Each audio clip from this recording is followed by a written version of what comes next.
Assalamualaikum warahmatullahi wabarakatuh. Apa kabar anak-anak hari ini? Sehat-sehat semuanya? Mudah-mudahan kalian sehat semuanya ya. Sebelum acara materi pelajaran bahasa Indonesia ini kita mulai, marilah kita berdoa. Doa dari awal belajar. Mudah-mudahan hari ini kita dapat memberikan manfaat kepada kalian semuanya. Berdoa mulai. Bismillahirrahmanirrahim. Allahumma ya man huwa fi ilmihi munir, wa ya man huwa fi masdihi munir, wa ya man huwa fi lutfihi syarif, ya hannan ya manna, akrimna binuril fahmi, wa akhrijna min dulumatil fahmi, warzuqna fahman nabil, wa hifdzal mursalin, wa ilhamal malaikatil muqarrabin, birahmatika ya arhamar rahimin. Berdoa selesai. Anak-anak, marilah pagi hari ini kita bahas materi bahasa Indonesia, yaitu mengenai teks eksplanasi. Anak tahu apa sih pengertian teks eksplanasi itu? Teks eksplanasi adalah teks yang isinya menjelaskan suatu proses ilmiah yang ada kaitannya dalam alam ataupun sosial. Tujuannya teks eksplanasi adalah menjelaskan proses terjadinya suatu peristiwa baik alam, sosial maupun budaya.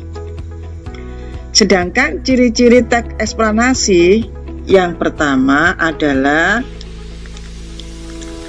menggunakan istilah-istilah teknis.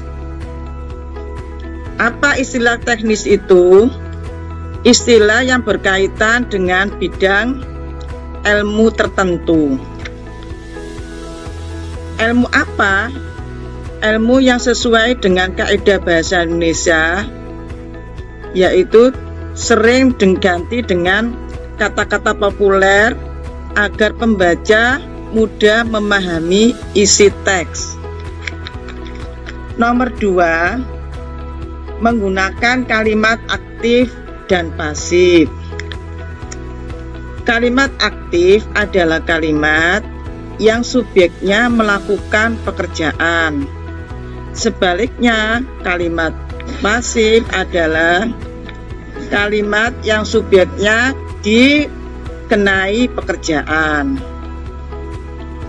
Nomor 3 adalah menggunakan kalimat tanya dan kalimat berita. Kalimat tanya dan kalimat berita, di sini kalimat tanya adalah kalimat yang mengandung makna pertanyaan. Sedangkan kalimat berita di sini artinya kalimat yang mengandung pernyataan. Penulisan kalimat berita diakhiri dengan tanda titik. Sedangkan yang nomor 3 yaitu mengandung penjelasan kronologis. Penjelasan kronologis artinya di sini menjelaskan suatu fenomena atau peristiwa kronologis dengan mendetail akan memberikan banyak manfaat terhadap pembaca.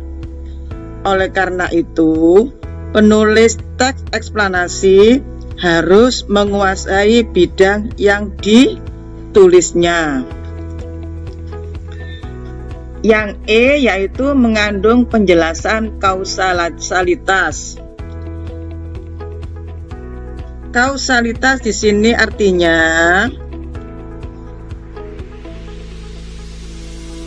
teks eksplanasi ini tidak hanya menjelaskan proses, tetapi juga menjelaskan hubungan sebab akibat. Isi teks eksplanasi juga berupa penjelasan sebab akibat.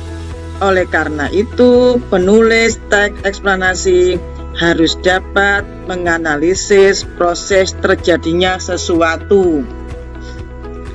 Sedangkan F di sini berdasarkan penelitian ilmiah. Maksudnya, penelitian dapat dilakukan oleh penulis atau orang lain jika hasil penelitiannya dilakukan oleh orang lain. Penulis bisa mengutipnya sebagai sumber referensi untuk menghargai jatah peneliti tersebut. Penulis dapat mencantumkan nama peneliti sesuai kaidah pengutipan yang baik dan berarti dan benar.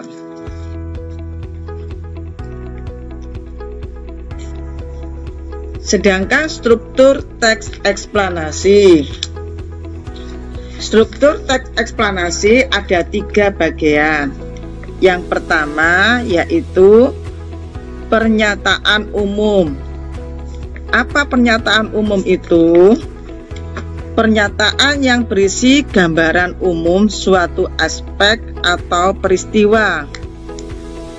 Bagaimana ini merupakan bagian paling awal dalam teks eksplanasi.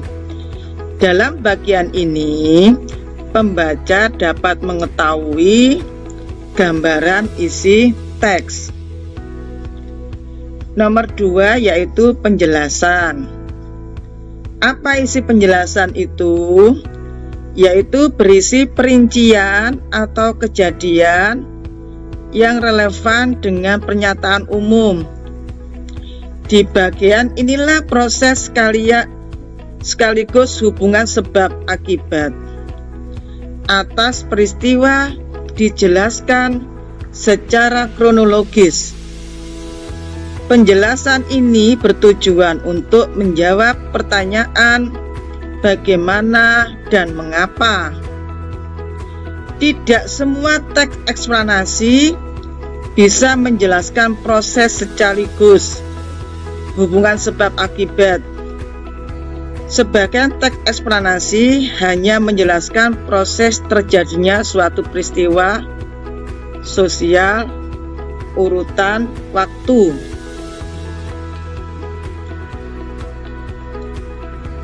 Sedangkan yang nomor 3 yaitu penutup. Bagian penutup ini berisi komentar atau penilaian tentang konsekuensi atas kejadian yang dipaparkan sebelumnya. Bagian paling akhir ini muncul dalam teks eksplanasi setelah pertanyaan bagaimana atau mengapa terjawab, namun tidak semua teks eksplanasi menggunakan bagian penutup. Oleh karena itu, bagian ini bersifat opsional. Sedangkan yang terakhir yaitu kaidah kebahasaan. Kaidah kebahasaan di sini terbagi menjadi 4. Yang pertama, menggunakan konjungsi kausalitas. Apa kausalitas itu? Sebagai contoh ada antara lain yaitu sebab, karena, oleh sebab itu, oleh karena itu, dan sehingga. Yang B yaitu menggunakan konjungsi kronologis atau hubungan waktu seperti kemudian, lain, setelah, lalu, setelah itu, dan akhirnya.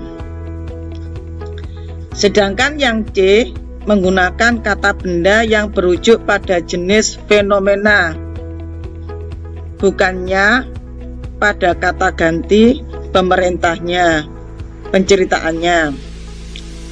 Yang D menggunakan kata istilah sesuai dengan topik yang dibahas. Itulah penjelasan dari Ibu. Mudah-mudahan anak-anak bisa paham. Setelah itu, kalian saya berikan tugas. Yang pertama, Tugas pertama, bacalah teks eksplanasi dengan topik angin puting beliung. Yang kedua yaitu fenomena apa yang dipaparkan teks tersebut. Yang ketiga, apa ciri-ciri terjadinya fenomena tersebut. Yang keempat, di mana fenomena alam itu tersebut yang pernah terjadi. Yang kelima, tentukan struktur dan kebahasaan teks eksplanasi tersebut. Dengan catatan, kalian tugas ini dikerjakan di kertas folio, kemudian dikumpulkan pada waktu KPT nanti. Jelas ya anak-anak? Demikianlah penjelasan dari Ibu. Kita akan sambung kembali. Saya akhiri. Assalamualaikum warahmatullahi wabarakatuh.